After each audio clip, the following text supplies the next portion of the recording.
रायपुर गांव में रात के सन्नाटे में छमछम की आवाज आती थी और सभी गांव वाले डर जाते थे। इस आवाज को आते हुए 3 महीने हो चुके थे। कभी कभी रात को ये आवाज गांव वालों को सुनाई देती थी। जिस रात को ये आवाज सुनाई देती थी उस दिन किसी के घर से एक सदस्य गायब हो जाता था और उसका कोई पता नहीं चलता था। गांव वालों को शक था कि गांव में एक चुड़ैल घूमती है। वो किसी न किसी घर को अपना निशाना जरूर बनाती थी। गर्मी अगर किसी की खिड़की खुली रह जाए तो उस घर से कोई ना कोई गायब हो जाता था। वो कोई आदमी या बच्चा होता था। गांव वालों में बहुत दहशत थी। रात होते ही सब अपने खिड़की दरवाजे बंद करके अंदर बैठ जाते थे। इस दहशत के कारण गांव वाले गांव छोड़कर जाने का मन बना रहे थे। एक दिन गांव के सरपंच ठाकुर सुरेंद्र सिंह ने गांव वालों को इकट्ठा किया और उनसे बात की। सरपंच, एक चुड़ैल के डर से आप लोग गांव छोड़कर जा रहे हो। इस तरह तो पूरा गांव उजड़ जाएगा। हमें इस समस्या का कोई हल ढूंढना चाहिए। इस तरह से अपना घर अपने खेत छोड़कर भागना नहीं चाहिए। हरिया, सरपंच जी, हम में से कईयों ने अपने परिवार के सदस्य खो दिए हैं। अब तो पानी सर के ऊपर हो गया है। आप कुछ कीजिए वरना हमें तो जाना ही पड़ेगा। सरपंच, घबराने से कुछ नहीं होगा। मैंने अगले गांव में रहने वाली जानकी दाई से बात की है। वे टोने टोटके करती हैं। उन्हें बुलाया है, देखते हैं क्या होता है। गांव वाले सरपंच को बहुत मानते थे। सबने उनकी बात का समर्थन किया और जानकी ताई के आने का इंतजार करने लगे। अगले दिन जानकी ताई गांव में आई। काले रंग के कपड़े पहने, गले में बड़ी छोटी कई मालाएं पहने, हाथ में मोरपंख से बना एक झाड़ फूंक करने का झाड़ू जैसा डंडा लिए वे गांव के बीच बने पीपल के पेड़ के नीचे बैठ गई। सरपंच और गांव वाले दौड़ते हुए उनके पास आए, उनका स्वागत किया, उन्हें नाश्ता कराया। उसके बाद गांव वालों ने अपनी समस्या बताई। उसे सुनकर जानकी दाई ने कहा, मुझे उन घरों को देखना है जहां ये सब हुआ है। गांव वाले उन्हें एक घर के पास ले गए। वहां पहुंचकर जानकी दाई ने आंख बंद करके उसकी चौखट को छुआ। जानकी दाई, सरपंच जी, यहां तो चुड़ैल का साया है। इससे बचना बहुत मुश्किल है। मुझे पूजा करनी होगी। इसे वश में करके पूछना पड़ेगा। सरपंच, आप कुछ भी कीजिए लेकिन इससे हमारा पीछा छुड़वाइए वरना पूरा गांव उजड़ जाएगा। जानकी दाई, कोई भी आत्मा किसी को यूं ही परेशान नहीं करती। कुछ गलती तो आप लोगों ने भी की होगी, वही मुझे जानना है, तभी उसका हल निकलेगा। आप पूजा की तैयारी कीजिए, मैं कल आऊंगी। पूरी रात गांव में उजाला रखिएगा, आग जलाकर, और पूरा गांव पूजा में शामिल होगा। घर में एक बच्चा भी नहीं रहना चाहिए वरना वो चुड़ैल उसे अपना निशाना बना लेगी। मेरी पूजा में वो किसी का कुछ नहीं बिगाड़ पाएगी।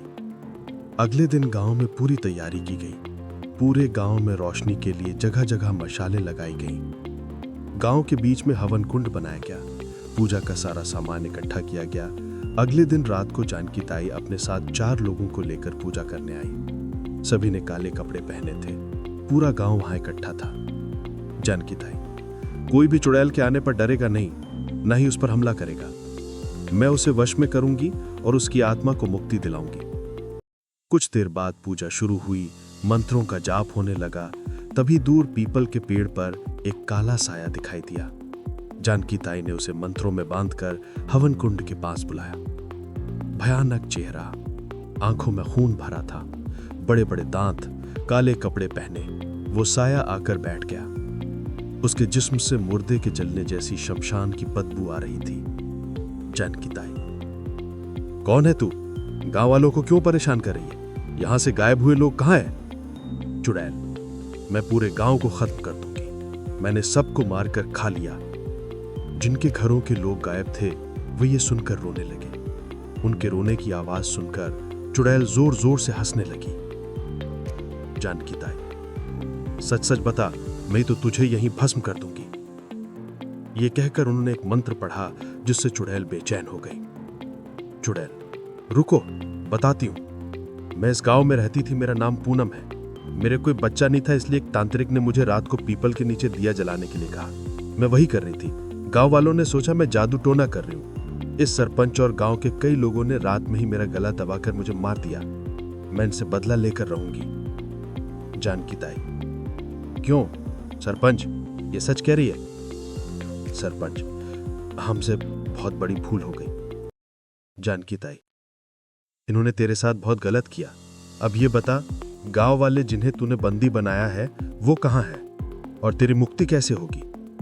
चुड़ैल, मैं किसी को नहीं छोड़ूंगी और हर घर से एक बलि लूंगी। ये कहकर वो गायब हो गई। सरपंच, अब क्या होगा जानकी ताई? जानकी ताई, तुमने एक निर्दोष औरत की हत्या की है, इसका कलंक पूरे गांव को लगा है। ये सुनकर सभी गांव वाले डर गए। जानकी ताई, एक काम करो, अपने घर के दरवाजे पर दोनों एक एक कील ठोको, उसमें 4-4 हरी चूड़ियां लटका दो, उसके बीच में एक सिंदूर का टीका लगा दो। इससे उस घर में ये नहीं घुस सकेगी। ये काम घर की औरतें करें और अपने सुहाग पर से चूड़ी और सिंदूर उतारकर उसे टांगे। रात को कोई घर से बाहर ना निकले। सभी गांव वालों ने ऐसा ही किया। अब उन्हें छमछम की आवाज सुनाई देती थी, लेकिन किसी घर से कोई गायब नहीं होता था। एक दिन जानकी ताई गांव वालों का हालचाल जानने के लिए गांव पहुंची। गांव वालों से बात करने पर उन्हें सब ठीक लगा।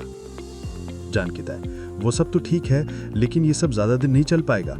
एक दिन कोई ना कोई गलती से बाहर निकल जाएगा, चुड़ैल उसे अपने साथ ले जाएगी। तो हम क्या करें ताई जो इससे मुक्ति मिले? जानकी ताई, इस आत्मा को मुक्त करना होगा। मैं अगले सप्ताह इसकी मुक्ति के लिए पूजा करूंगी, लेकिन उस पूजा में गांव का कोई आदमी नहीं होना चाहिए। एक सप्ताह बाद रात के समय जानकी ताई पूजा करने की तैयारी कर रही थी, तभी वो चुड़ैल वहां आ गई। चुड़ैल, तो मुझे मुक्त करना चाहती है तो पहले गांव वालों को मार जिन्होंने मुझे मार दिया। जानकी ताई, अब उन्हें माफ कर दे, नहीं तो तू हमेशा भटकती रहेगी। चुड़ैल, नहीं, मैं उन्हें कभी माफ नहीं करूंगी, खास तौर पर सरपंच को। तभी वहां सरपंच आ जाता है। सरपंच, मुझे मेरी जान लेनी है तो ले ले, लेकिन इन गांव वालों को माफ कर दे। जानकी ताई, मैंने मना किया था बाहर आने को, तुम्हें पता नहीं तुमने अपनी मौत को दावत दी है। सरपंच, ताई, मैं वैसे भी पछतावे से मर रहा हूं, कम से कम मेरे मरने से गांव तो उजड़ने से बच जाएगा।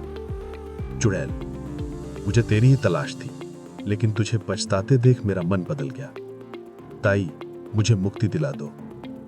जानकी ताई पूजा करती हैं। थोड़ी देर में चुड़ैल की आत्मा स्वर्ग को चली जाती है। उस दिन से गांव में कभी छमछम की आवाज सुनाई नहीं दी।